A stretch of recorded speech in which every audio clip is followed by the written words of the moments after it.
Good to see you. My name's Dave.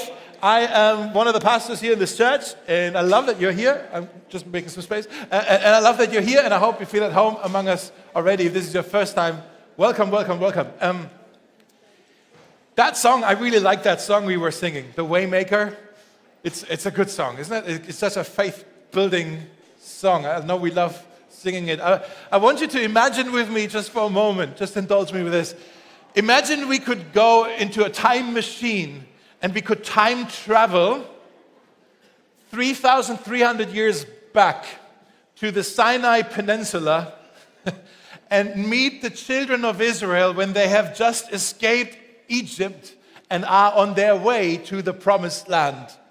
Imagine we would meet them and we were like, hey, we're the ones from Mosaic in the future. And we also believe in this God. Actually, we have a song that you would like. It's called Waymaker. They were like, oh yeah, we love that song. That's our story. Waymaker, miracle maker, promise keeper, light in the dark. That's our story. That's what we've just experienced. That we're in the middle of this, actually. We're on the way to the promised land. And just imagine, have you ever thought about this, how cool it would be if you could sit down with some of the people in the Bible when they are just walking through miracles? Like imagine you could sit at a bonfire in the Sinai Peninsula in the middle of nowhere, and you're among the children of Israel, and you just taught them the song and you sang it together, and then you're asking them the question. So what's been like? What happened? And they would tell you the stories. They would tell you the testimonies. That would build up your faith quite quickly. One guy would stand up and he would say, oh, I remember we were slaves in Egypt. We were there for hundreds of years. There was no way out for us.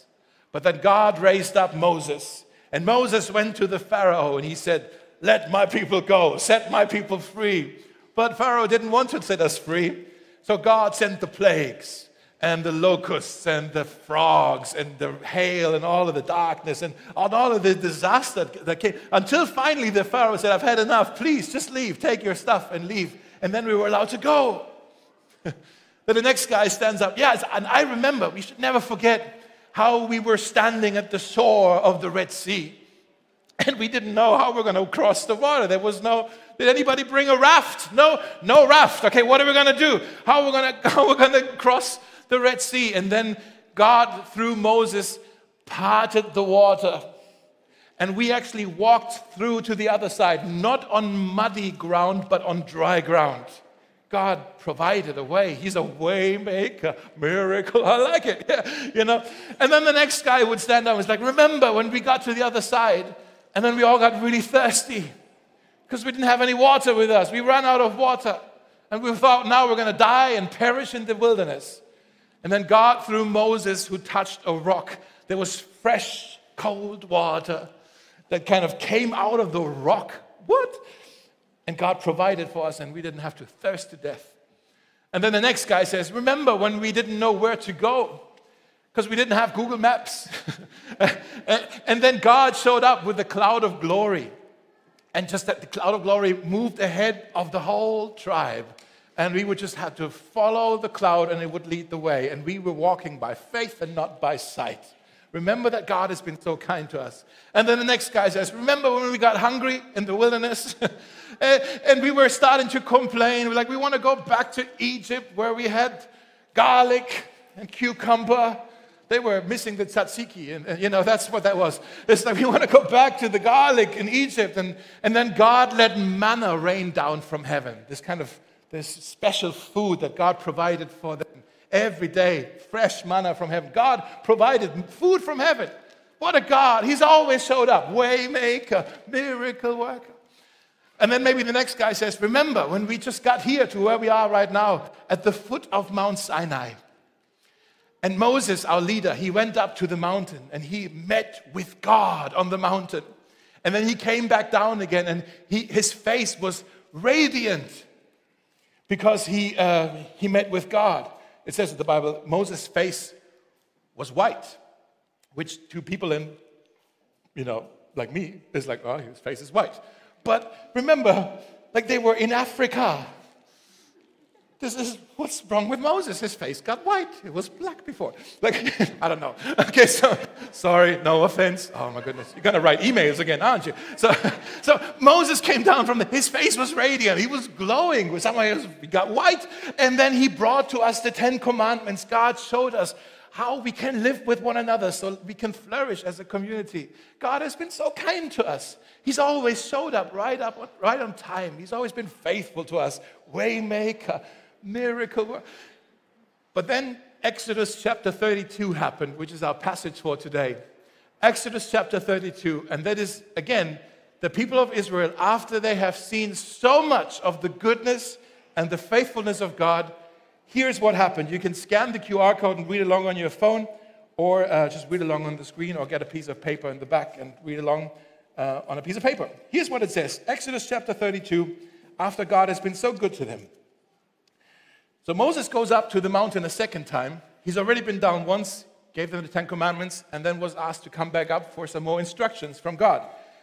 And then it says, when the people saw that Moses was so long in coming down from the mountain. Everybody say, so long.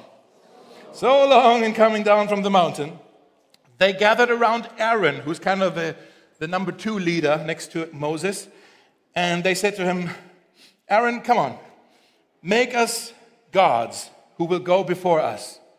As for this fella Moses, who brought us up out of Egypt, we don't know what has happened to him. Aaron answered them, all right, take off the gold earrings that your wives, your sons, and your daughters are wearing and bring them to me. So all the people took off their earrings and brought them to Aaron. And he took what they handed to him and he made it into an idol cast in the shape of a calf, fashioning it, was that right? Close enough. Fashioning it with a tool. Then they said, look, these are your gods, Israel, who brought you up out of Egypt. So Moses is on the mountain, and they are waiting. The children of Israel are waiting at the foot of the mountain, and there starts to be some tension. They are getting frustrated with God because every morning they walk out of their tent and they're just looking up the mountain. They got frustrated with God because they had to wait on God. They had to wait on Moses to come back down after God is still taking his... Have you ever been in a place in your life with God where you were just like, huh? Do you know that feeling where you're just looking up? It's like, God, do you still see me? Do you still hear me? Have you forgotten about me? Like, the payment is due tomorrow. But I spent my last money 2 days ago. God, the kids are crazy and I need some help. They're still crazy, I need some help. God, you know that? The guy, the fitness trainer at the gym says to you, trust the process. But then you see yourself in the mirror. God, come on, God, have you forgotten about me? Right? Have you ever been there that you want to walk with God, but God is nowhere to be found? Have you ever said to God, God, where are you at? I don't feel you. I don't see you. I don't sense you. For all I know, you stopped caring about me. Where are you? Do you know that feeling? Come on, don't be... yeah, come on. Yes. No, Dave, it's just you. Yeah. Guys, it's so easy to trace God. It is so easy to trust God when we look at his faithfulness and we hear the stories, like the stories in the Bible, how God has been faithful. Or even when we share with one another how God is sometimes doing miracles among us. And, you know, we hear stories and he does do things like in some of our lives, and every now and then at least, and then we hear the stories and it's like, oh, that's cool, like God, yeah, like, you know, one person says, like, I needed God on Tuesday at 12 o'clock, and at 11:55, God showed up. Waymaker, oh yes, awesome, that's good, hallelujah for that. Or you're saying, I was looking for an apartment in Berlin. Woo-hoo. Some of you are in that place. And then I just prayed. I prayed, and the next day I was signing contracts. That is a miracle, guys. You know this. That's a miracle. Like, or maybe you're saying, like, I needed the tumor to shrink, and I went to the doctor, and he couldn't see anything. That's a miracle. Waymaker. He does do that, and we can trace him, and then we're excited about it. Or anything like this. Or the rent was due on Monday, and I didn't have any money, but then I found this envelope in my mailbox with exactly the amount I needed. I don't even know where it came from, but God provided. Waymaker, wonderful. But what about the times when rent is due and there's no envelope? What about the times when you want the tumor to shrink, but you go to the doctor and he says it has grown? What about the times when you're looking for an apartment and you still can't find one? What about the times where you need God on Tuesday at 12 o'clock, but now it's Sunday and there's still no word from him? What do we do with a God like this? What do we do with a God who doesn't always make sense? What do we do with a God who goes off script sometimes? What do we do with a God who, even though we give him detailed instructions, prayer requests, he doesn't answer? What do we do with a God who operates in his own timing, who has his own power to do things, who has his own will, and he refuses to go our way because he insists on going his way? What do we do with a God who doesn't always have an explanation for doing things the way he does? What do we do with a God who doesn't follow instructions that we give to him, who's disobedient to us? What do we do with a God who is sovereign? That's actually what I'm asking. What do we do with a God who is sovereign and we can't always understand? I want to talk about this today also in part because I feel like I should give some nuance to, if you were here last week, to the message we heard last week. Because maybe last week was great because we heard this amazing story that built up our faith, and many of us were very inspired by some of the stories that we heard. But maybe you weren't inspired, you were frustrated. Because what you heard last week was inspiring, but it's not really aligned with what you see in your life. Come on, church, can we be this honest? Sometimes, I'm going to say something that's a bit out there. Sometimes, what you see in life doesn't add up to what you hear being said in church. Yeah? Like, you go to church and they talk about victory, but you still feel defeated. You go to church and they talk about joy, but you're heartbroken. You go to church and they talk about healing, but you're still sick. And what do you do with that gap? Can we acknowledge that sometimes there is a gap? Right? Come on, let's not pretend it's not there. There is a gap sometimes with what we see and what was being said. And what do we do with the gap? That's what I want to talk about today. What do we do with this kind of God that we're sometimes even unsure about his goodness or his faithfulness? There are moments when you see somebody else being healed. But why does he not raise my mom? Why does he not heal my mama? You see somebody else get married, but why am I still single? You see somebody else, oh, they're pregnant, but we had a miscarriage. The title of this message today is When God Doesn't Make Sense. Anybody interested? When God doesn't make sense. And it's a question that we have, whether you even consider yourself a person of faith or not. It's a question that we have. If this God is out there, sometimes he doesn't make sense. I want to try to help all of us to think biblically and accurately about this very important but difficult question. I love the story in the Gospels in Mark chapter 9. We're being told about a man who was a father, and his son, he's possessed by a dark spirit, by a demon of some kind. And the father, he is desperate because it seems like from a very young age already, up until now, maybe this is a teenager now, he had to watch helplessly his son being like suffering under this chain. And he comes to Jesus, and in his desperation, and he says to Jesus, Jesus, if you can, would you help us? And Jesus responds, actually, you can read it out, but Jesus says, what do you mean, if I can? Anything's possible to him who believes. Do you believe? Implication, man, if you believe I can do it, I will do it. And then the man says, Jesus, I believe, but help my unbelief.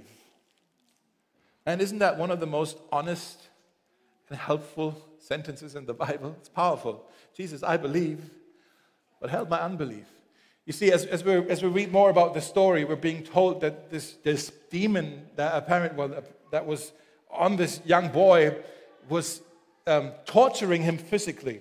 Like he physically was throwing his body around against rocks into fire. And the father had to helplessly watch his son being tormented by this. And so we can see why he is saying, like, Jesus, I believe, but I've seen some stuff. I've been through some stuff that just brings me to the point that I'm no longer quite sure what to believe. I believe, yeah, but I'm not so sure right now. I'm not going to lie to you, Jesus. I have more questions at the moment than I have answers. And there's many Christians who say, how dare he say that to Jesus? We mustn't question Jesus. We mustn't express doubt to Jesus because, come on, have some respect. This is the Lord. You don't question Jesus. But actually, what I hope I can help all of us see today is like Jesus is not offended by our questions. They don't drive him, our doubts don't drive him away. He's not afraid of them. He's not threatened by them. I hope some of you will find comfort in this. Would you write this down? Jesus can handle my questions and doubts. Would you write this down? Jesus, he can handle my questions and my doubts. What does he say to the Father? He doesn't say, oh, ye of little faith. Off you go. Come back when you are certain about who I am. That's not what he says, right? I think he saw right in front of him a hurting but an honest man with an honest faith. An honest man with an honest faith. And his heart went out to him, and he had compassion on him, and he actually ended up delivering his son from this dark spirit, and he was free. Some of you would have heard of a woman named Corrie ten Boom. Boom, boom, I don't know how to pronounce it. Boom, boom, either of them. Okay, Corrie ten Boom. She was a Dutch Holocaust survivor. She has experienced hell on earth. And after the Holocaust, before she eventually died in old age, but she had a whole ministry of sharing with people how she had learned to forgive the people who had done so much evil to her. There's this quote that I came across a while ago that I want you to see it, where she says, this is in the book, The Hiding Place, where she says, so often people say to me, oh, Corrie, you have such a great faith. Then she says, I have not a great faith. I have a small faith, but it is a faith in a great God. It's a small faith, but it's a faith in a great God. In other words, it's not about the quantity of your faith. How much faith do I have? How much do I believe? But it is in the object of our faith.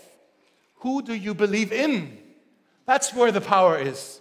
Not the quantity, how much faith of it do you have, but the object of your faith. Who do you believe in?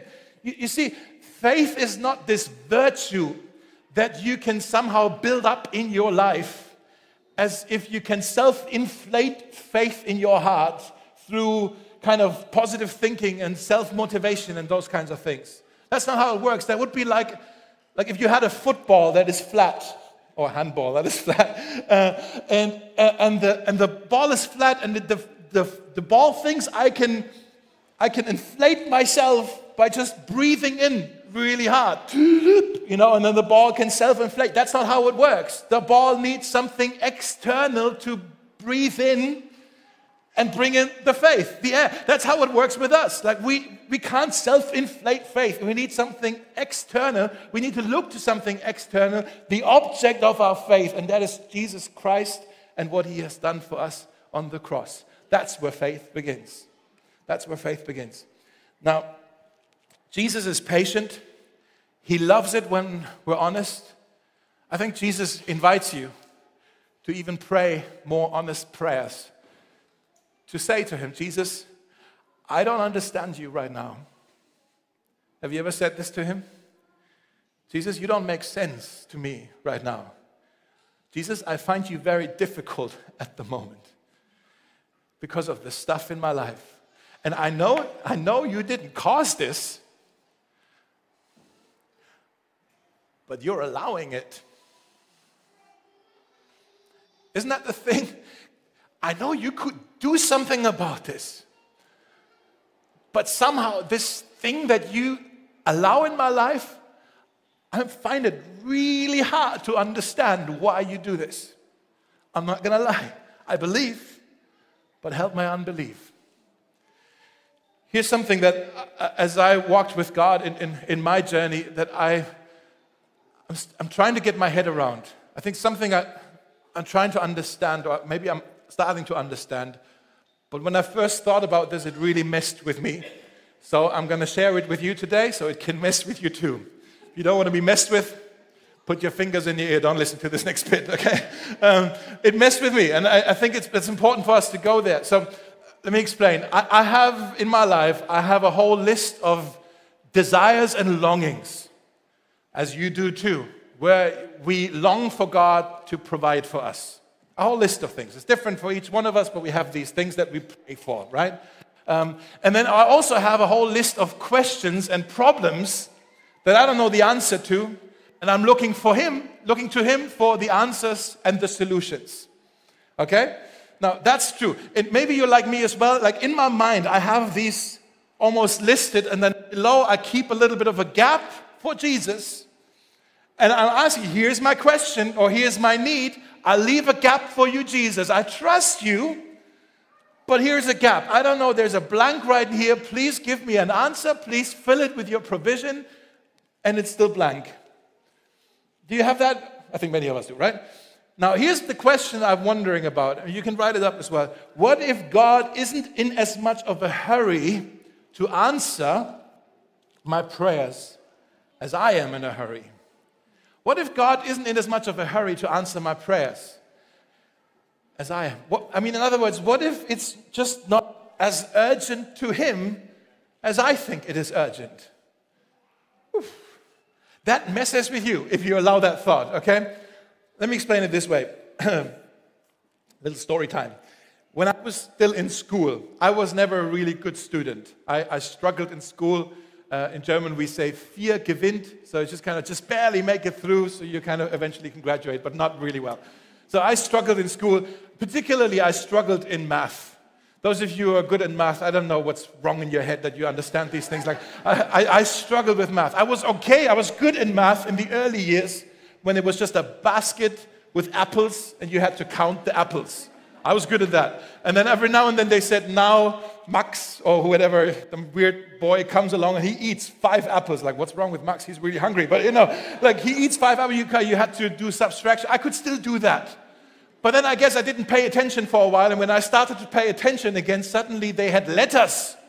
And I was like, there should not be letters and like X and P and like all of what? No. It's math, it's numbers, not letters. And so I was completely lost, and I have no idea. Every year I was like, how am I going to get through this year so at least I will be able to go to the next grade and all that. And I remember still, there was this moment where I think I was on the school bus.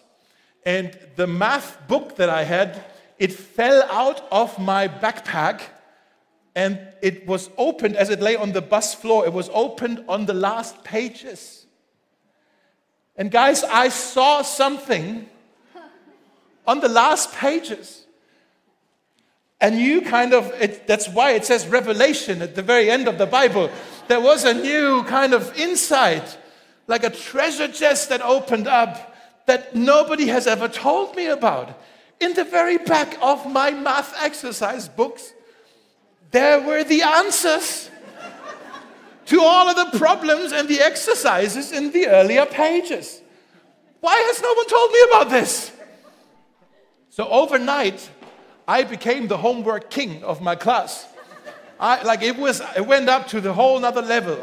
The others are like, they call me, not Dave, David, So David, how come you're so good at math suddenly? It's like, you can copy my homework if you need, and I was excelling in my homework. You did that too? Okay. So my math teacher, I still remember, her name is Miss Burkhardt. I didn't really like her. If you're watching, Miss Burkhardt, we still have to talk. So she also noticed that my homework game went to a whole other level. And in one of the classes, she said, David, after the class, can you please come up to me? And I didn't think much of it. I was like, yeah, it's because I'm good at homework now, and this is what good students do. They don't go out to the playground. We hang out with the teachers after class. So yeah, of course, I'm a good student now. I hang out. So she called me up after class, and she said, so David, I've noticed that your homework level has really improved. And I said, thank you. In many ways, I believe it is a tribute to your tutelage over my life and how you explain things so well. And she said, yeah, I've noticed that. But I've also noticed that while you are writing down the right answers to the exercises, I'm missing the process. The Rechenweg, as we say in German. I'm missing how you got there. I'm missing the process. And I was like, what do you mean process? I don't know what the process even is. And she said, like, it's one thing, and it's appropriate to write down the right answer, but I'm much more interested in how you got there. I am much more interested in your journey. I'm much more interested in your process, because when I see your process, then I know that you have a full comprehension of what this exercise is actually about. Come on, if you get there faster, I don't have us preach as long today, okay? All right. What if God is saying to us, it's not so much about the answer. It is actually about the process. It is about the journey. It is about your comprehension of who I am and what I can be to you in this season of your life. Have you comprehended already that I am with you every step of the way, not just on top of the mountains? Have you understood that I am your hiding place, that in my presence you will find fullness of joy? Have you started to see that I am your refuge and your strength? Have you understood that I am the refiner of your life, and I'm much more interested in your character than in your comfort? You see, sometimes we're praying, God, give me the answer, give me the solution, give me the provision. And God says, I'm already here. I am the answer. I am the solution. I am the provision. You're looking for more stuff and more comfort, but what you really need is a person.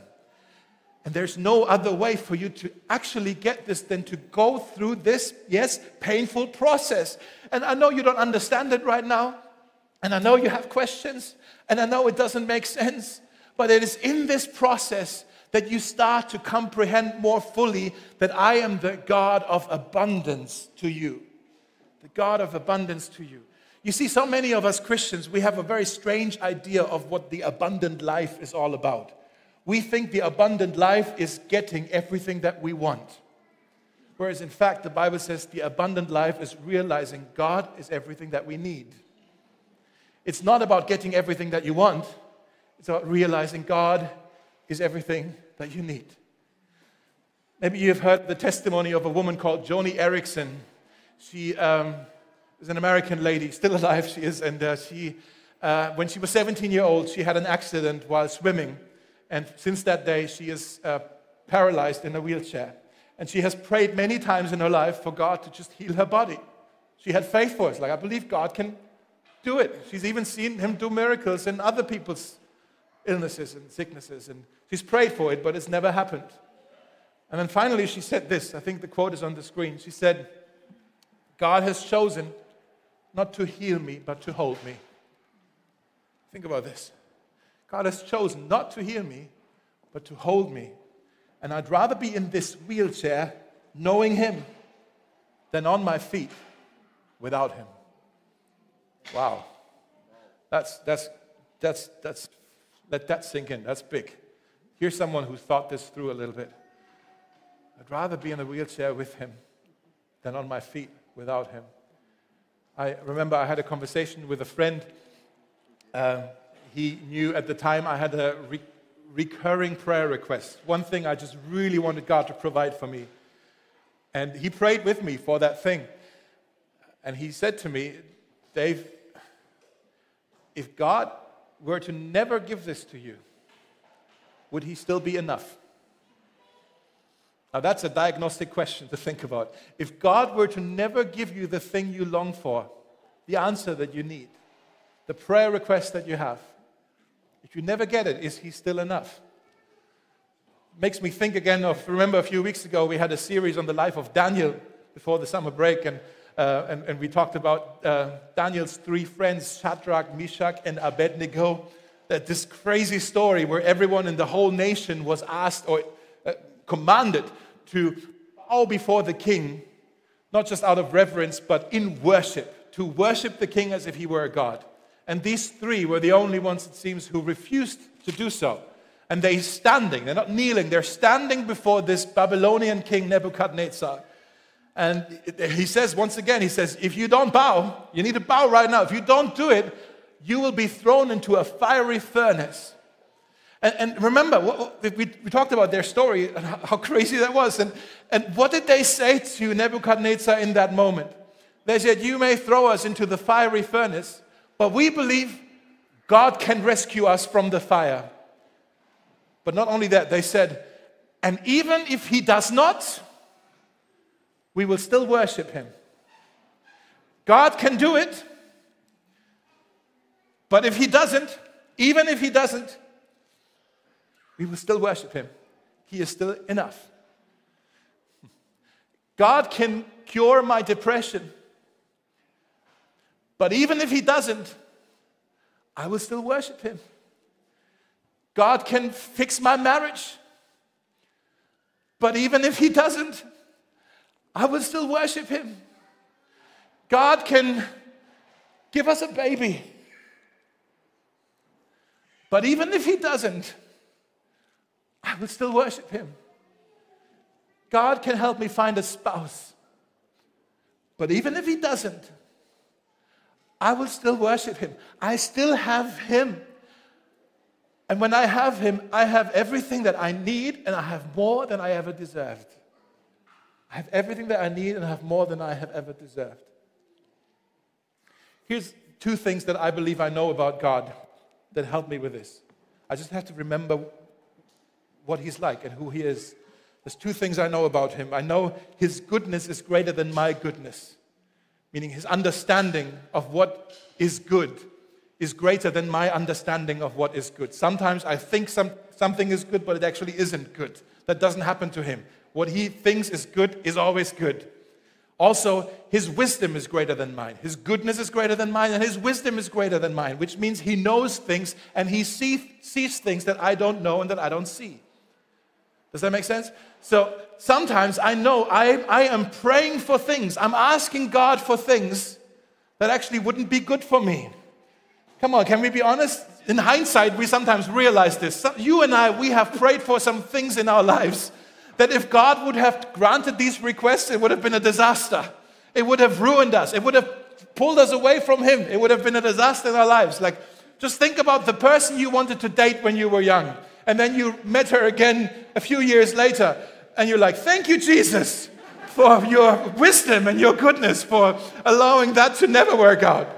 Or you wanted to go to some university program, and then, oh, thank you, I didn't go there because this other program ended up was so much better for me. Just think about it. Sometimes we're asking God for things that are not even good for us. So here's how I think about it. Listen, here's how I think about it.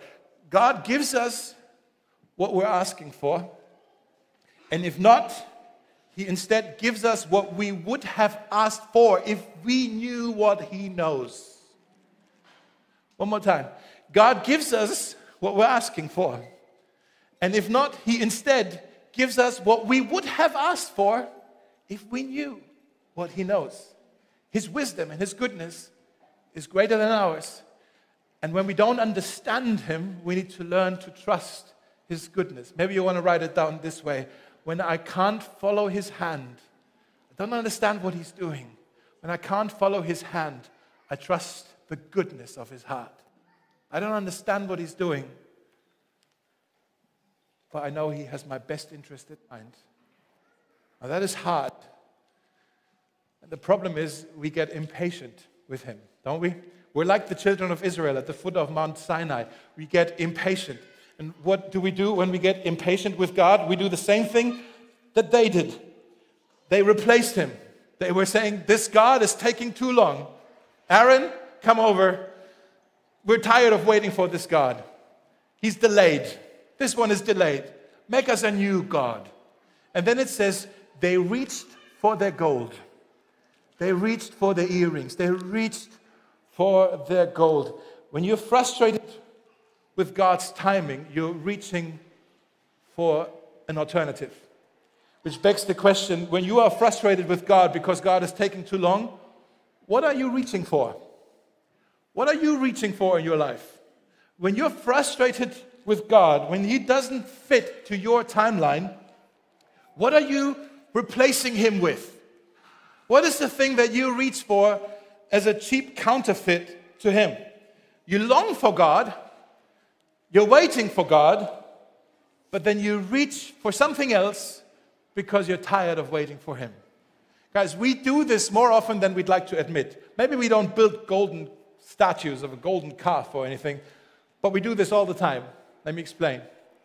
You're longing for intimacy, but you're reaching for pornography. You're longing for security, but you're reaching for money. You're longing for acceptance, but you're reaching for your phone to do the next selfie, post it on Instagram, and hopefully people will like it. You're longing for peace and quiet, but you're reaching for a bottle. You're longing for rest and energy, but you're reaching for the sleeping pill. You're longing for comfort, but you're reaching for comfort food and a hamburger. You're longing for connection, but you're reaching for your phone to call your ex. Called someone there almost? No, I didn't. Okay. It's like Google command, call my ex. Okay. You're longing. You're longing for transformation, but you're reaching for a self-help podcast or a self-help book to try to fix you. Like, we're so good at replacing God when we get impatient with him. And we replace him with cheap counterfeits that are very costly in our lives. Cheap counterfeits that are very costly in our lives. The truth of the matter is, and again, let's be honest here, many of us, we come to God, if we're honest with ourselves, we come to God because we find him useful. We come to God because we find him useful. And we say, yeah, I like God. I can see a lot of benefits with this God. I'd like this God to come into my life and bless me and provide for me and protect me and guide me. No, maybe not guide me, advise me. I want him to bless me. I want him to forgive me. That's really important because I messed up. I want him to do these things. But as long as he's useful, if he's not useful, I mean, if he's not delivering in time, or if he has delivered and I'm now done with him, I just push him to the side and I can move on. I find him useful. You see, if someone is merely useful to you, you only maintain that relationship with that person as long as the usefulness is there. And that's how many of us are treating God. David can help us with this in Psalm 27. This is a great psalm to write down, put in front of your bathroom mirror or in your car or fridge or wherever and memorize it. Psalm 27, here's what David says. One thing I ask from the Lord, this only do I seek. More stuff, more provision, more guidance, more blessings? No, that I may dwell in the house of the Lord all the days of my life to gaze on the beauty of the Lord. Gaze on the beauty of the Lord. Do you see it? For David, God was not merely useful. To David, God was beautiful. Beautiful. And when someone is beautiful to you, you don't just push them to the side when they're no longer useful. They're beautiful to you, and you're able to just delight in them for who they are. Not just for what they do for you, for who they are. That's beauty. Here's the thing. Many of us, before we reach something with our hands, we already reach it with our eyes. Those of you who are parents of babies or toddlers, you know this. Babies, toddlers, they see something like, mine, then they reach for it. They see it and then they reach for it. We're the same. If you have a problem with what you're reaching for, you may have a problem with your eyes. You may be gazing on the wrong thing. You need to learn to do again what David is doing, to gaze on the beauty of the Lord. We call that worship. We worship God not to get something from Him, but simply to delight in Him and to behold Him. To gaze on the beauty of the Lord. Now, I need to come into land. Peter helps us with this. Next week, we're starting a new series on the life of Peter. We're going to call it The Making of a Rock.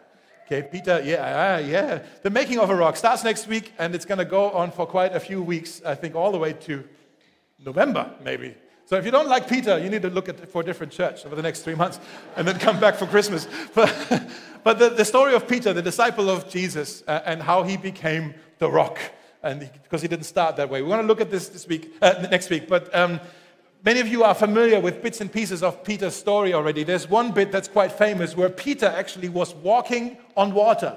You know that story? It wasn't just Jesus who walked on water. Peter was walking on water with Jesus. The story is quite crazy because Peter and his friends, the other disciples of Jesus, were on the boat in the middle of the night, and they got into a storm. Jesus was not in the boat with them. Jesus stayed at the shore to pray, and he left them alone in the storm. Okay, so they're in the middle of the water, the storm is there, and then suddenly, in the middle of the night, they see Jesus walking on the water. And I know, it was like, that's impossible. So they think it's a ghost, and they start to freak out. And so one of them shouts out, "Hey, who are you?" And Jesus says, "It's me, don't be afraid." And then Peter says, "Hey, Jesus, if this is you, tell me to come walk to you on the water." And Jesus says, "Go on, come to me, walk on the water." And I imagine all the other disciples like, "Well, Peter, you wanted to walk on the water. It's the middle of the storm, like you're crazy." So what does Peter do? He actually has his eyes on Jesus, and he steps out of the boat, and he's not sinking. He's walking on the water with his eyes on Jesus, looking to him, and they're walking towards each other. That's beautiful, but that's not how the story ends. You know what else happens in that story? Peter gets nervous because he feels the wind and he sees the waves. Maybe he even has to step over the waves. I don't know.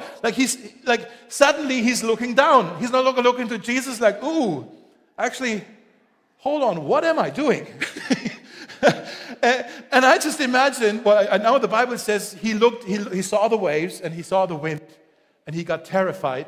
And in that moment, when he stopped having his eyes on Jesus, he looked at the wind and the waves.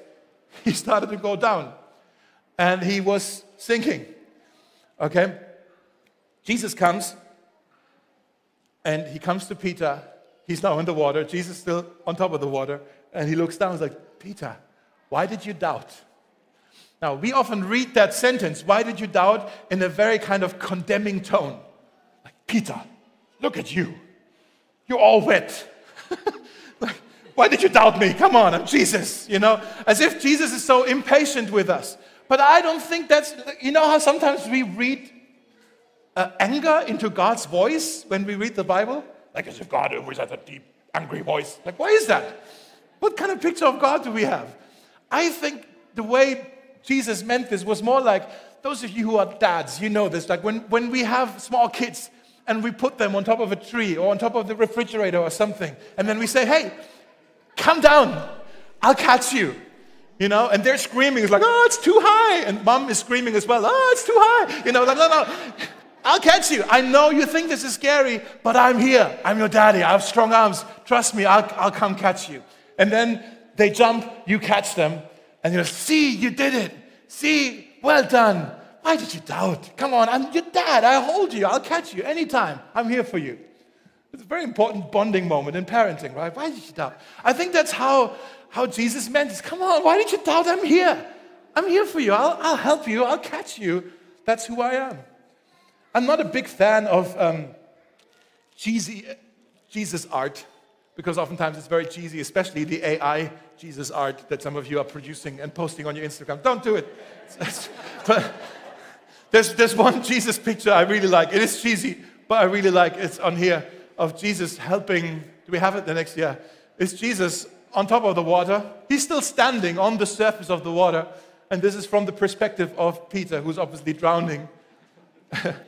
And he just sees the hand of Jesus reaching through the water. And he also sees the face of Jesus. And I love how this artist is not portraying Jesus as an angry, annoyed, impatient Jesus, but he's smiling and he's patient and he's loving and he's come to our rescue. I find that a very comforting message, because I don't know about you, I too find myself often drowning sometimes because I'm not so good at keeping this eye on Jesus, my eyes on Jesus thing. I'm not very good at keeping my eyes on Jesus. And then I'm drowning. But I love that Jesus, in this story, he's not coming to Peter and it's like, all right, you drowned, now I'll walk back, you have to swim back. All right? He's not, swim back to the boat, I'll meet you there, maybe they'll have a towel for you. That's not what happened. He got pulled out again out of the water, and dry Jesus walks with wet Peter back to the boat, maybe even holding hands. It's like, you're not going to drown again, I got you now. Let's walk back to the boat. You see, that's what Jesus is like. He loves to come to our rescue. He loves to come and save. That's who he is. That's his name. Jesus, Yeshua, salvation. That's what he does. That's who he is. And his salvation and his rescue is not dependent upon how well you manage to walk on water. His salvation and his rescue is not dependent upon how good you are at keeping your eyes on him. His salvation and his rescue is not dependent upon how courageous you are when you see the waves. You feel them against your knees and your hips even. His salvation and his rescue is not dependent upon how strong your faith is when the wind is raging. He's reaching for you long before you ever reached for him. That's the gospel. That's the good news, that Jesus came to reach out for you long before you ever even thought about him. He came to rescue you. And if you're a Christian, this is your story. This is my story. This is why we're here. There's no other reason why we're here. It's because we too were drowning in our sin. We were helpless to save ourselves. We were lost. But Jesus came to our rescue and he pulled us out. Not because of the strength of our faith, but because of the strength of his cross. So what do you do with a God who doesn't always make sense? Above all else, trust him. Keep your eyes on him. Fix your eyes on Jesus, the author and perfecter of our faith. Amen.